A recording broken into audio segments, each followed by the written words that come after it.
Hello दोस्तों, स्वागत है आपका हमारे यूट्यूब चैनल नॉलेज इन्फो में। आज हम आपको बताने जा रहे हैं भारत की 10 सबसे घातक और शानदार इंटेलिजेंट कमांडो फोर्सेस के बारे में। इन बलों के आगे दुश्मन चुटकियों में घुटने टेक देते हैं। ये सभी बल भारत की आन बान और शान है। तो दोस्तों चलते हैं अपनी वीडियो की ओर। Number 1, NSG. एनएसजी देश के सबसे अहम कमांडो फोर्सेस में से एक है जो गृह मंत्रालय के अंदर काम करते हैं। एनएसजी में चुने जाने वाले जवान तीनों सेनाओं, पुलिस और पैरामिलिट्री के सबसे अच्छे जवान होते हैं। आतंकवादियों की ओर से आंतरिक सुरक्षा के मोर्चे पर लड़ने के लिए इन्हें विशेष तौर पर इस्तेमाल किया जाता है। 26/11 मुंबई के हमलों के दौरान एनएसजी की भूमिका को सभी ने सराहा था। इसके साथ ही वीआईपी सुरक्षा, बम निरोधक और एंटी हाईजैकिंग के लिए इन्हें खास तौर पर इस्तेमाल किया जाता है। इनमें आर्मी के लड़ाके शामिल किए जाते हैं। हालांकि दूसरे फोर्सेस से भी लोग शामिल किए जाते रहे हैं। इनकी फुर्ती और तेजी की वजह से इन्हें ब्लैक कैट भी कहा जाता है।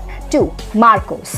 मार्कोस का नाम आपने कम ही सुना होगा। इंडियन नेवी के स्पेशल कमांडोज जिन्हें आम नजरों से बचाकर रखा गया है। मार्कोस को जल, थल और हवा में लड़ने के लिए विशेष ट्रेनिंग दी जाती है। समुद्री मिशन को अंजाम देने के लिए इन्हें महारत है। 20 साल उम्र वाले प्रति 1000 युवा सैनिकों में एक का सिलेक्शन मार्कोस फोर्स के लिए होता है। इसके बाद इन्हें अमेरिकी और ब्रिटिश सील्स के साथ 2.5 साल की कड़ी ट्रेनिंग करनी होती है। स्पेशल ऑपरेशन के लिए इंडियन नेवी के इन कमांडोज को बुलाया जाता है। मार्कोस हाथ पैर बंधे होने पर भी तैरने में माहिर होते हैं। ये कमांडो हमेशा सार्वजनिक होने से बचते हैं। नौसेना के सीनियर अफसरों की माने तो परिवार वालों को भी उनके कमांडो होने का पता नहीं होता है। 26/11 हमले में आतंकवादियों से निपटने में इनकी खास भूमिका थी। 3, elite para commando. Elite para commando हवा में मारने के लिए ट्रेंड होते हैं। इन जवानों को 30 से 35,000 फीट की ऊंचाई से छलांग लगाने में महारत हासिल होती है। इंडियन आर्मी के एलीट पैरा कमांडोज ने इंडियन म्यांमार बॉर्डर पर सर्जिकल मिशन को अंजाम दिया। इस यूनिट में स्पेशल ट्रेन कमांडोज होते हैं। ये कमांडोज पैराशूट रेजिमेंट का हिस्सा हैं। इनमें स्पेशल फोर्सेस की 7 बटालियन शामिल है। इस कमांडो यूनिट का निर्माण भारत और पाकिस्तान के बीच 1965 में हुआ। जंग के दौरान इन इंडियन आर्मी के ट्रेड कमांडो दुश्मनों को छलने के लिए विशेष ड्रेस का इस्तेमाल करते हैं। इन ड्रेसों का हल्का रंग रेगिस्तान में और गाढ़ा रंग हरियाली के बीच उन्हें छिपने में मदद करता है। कमांडो एक खास झिल्लीदार सूट भी पहनते हैं जिन्हें किसी वातावरण में छिपने के लिए इस्तेमाल किया जाता रहा है। स्पेशल फोर्सेस पर्पल बैरेट पहनते हैं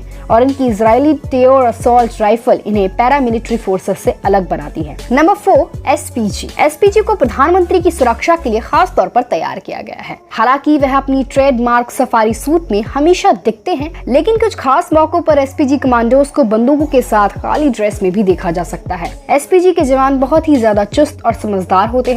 पूर्व प्रधानमंत्री इंदिरा गांधी की हत्या के बाद 1985 में से बनाया गया। अब ये कमांडो फोर्स पूर्व प्रधानमंत्री और उनके परिवारों की सुरक्षा करते हैं। Number 5, स्वाट commandos. अमेरिका की तर्ज पर बनी है भारत की स्वाट कमांडोज की टीम। किसी भी हालत से निपटने में ये माहिर है। दिल्ली पुलिस के स्वाट कमांडो मतलब सुरक्षा की गारंटी। स्वाट कमांडो की ट्रेनिंग बेहद कठिन होती है। ये कमांडो फोर्स किसी भी हालत में दुश्मन का खात्मा करने के लिए ट्रेंड होते हैं। इसमें इन्हें हवा, पानी और जंगल में हाथ लगाकर मार करने की तकलीफ दिखाई जाती है।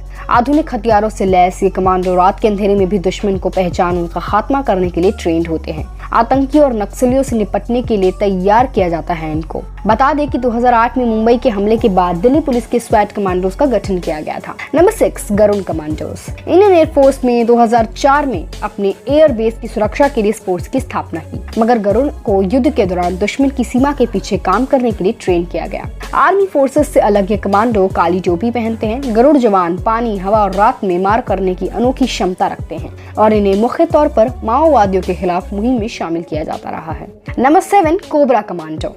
कोबरा यानी कि commando battalion for resolute action. Cobra के जवानों को गुरिल्ला ट्रेनिंग द्वारा तैयार किया जाता है। कोबरा के जवानों को वेश बदलने से लेकर हाथ लगाकर हमला करने में कोई मात नहीं दे सकता। संसद भवन और राष्ट्रपति भवन की सुरक्षा का जिम्मा कोबरा के पास ही है। कोबरा का गठन 2008 में किया गया था। Number 8, force 1 commando. अपनी तेज प्रतिक्रिया के लिए पूरे विश्व में प्रसिद्ध है। इसे महाराष्ट्र सरकार ने 2010 मुंबई आतंकवादी हमलों के बाद बनाया है। इनका मुख्य काम मुंबई के मेट्रोपॉलिटन को सुरक्षित रखना है। ये स्पेशल फोर्सेस दुनिया के सबसे तेज और चपल स्पेशल फोर्सेस में से एक है, जिन्हें किसी भी आपदा से लड़ने के लिए सिर्फ 15 मिनट की जरूरत होती है। Number 9, ITBP commandos. आईटीबीपी के स्पेशल कमांडोज ने मुंबई के 26/11 आतंकी हमलों के बाद मुख्य अभियुक्त अजमल कसाब को मुंबई जेल में रखने में अहम भूमिका निभाई थी। दिल्ली की तिहाड़ जेल की निगरानी की कमान भी इन्हीं के हाथों में है। इसके साथ ही ये भारत चीन सीमा की विशेष निगरानी भी करते हैं। Number 10, CISF commandos. सीआईएसएफ के कमांडोज को आमतौर पर VVIP एयरपोर्ट और इंडस्ट्रियल इलाकों के लिए खास तौर पर तैनात किया जाता है। अंतर्राष्ट्रीय एयरपोर्ट जैसे दिल्ली और मुंबई इन्हीं की निगरानी में सुरक्षित रहते हैं। मुंबई के 26/11 हमले के बाद इनका इस्तेमाल प्राइवेट सेक्टर की सिक्योरिटी के लिए भी होने लगा है। इसका अपना स्पेशल फायरिंग विंग भी है। साथ ही यह फोर्स दिल्ली मेट्रो की सुरक्षा भी करती है। तो दोस्तों आज के लिए बस इतना ही। कैसा लगा आपको हमारा ये वीडियो हमें कमेंट सेक्शन में जरूर बताइएगा। धन्यवाद।